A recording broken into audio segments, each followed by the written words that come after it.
اولا انا مش بحفظ شعر، بس عشان بس استاذ نادر ما يفكرش ان انا موقف من العاميه، فاقول لحضرتك مطلعين لقصايد ليا بالعاميه، وحاجه اتمنى انها تنال اعجابك يعني. في مطلع قصيده كان بيقول: لو عشقك في قلبي يموت مش هشتري له كفن، هحطه جوه تابوت وحنط معاه الزمن. ومطلع قصيده اخرى كان بيقول: الليل خلاص ما بقاش سكن، والقلب من بعده انكوى، فالحبر دمع على السطور، والفجر غايب من زمن، والشمس في دنيا الهوى متمنعة رفض الحضور. مقطوعة بسيطة بتقول: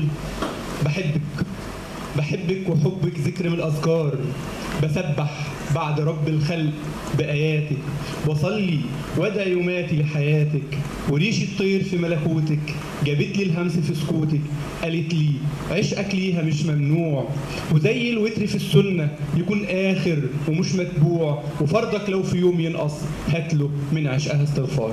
شكرا. الله عليك.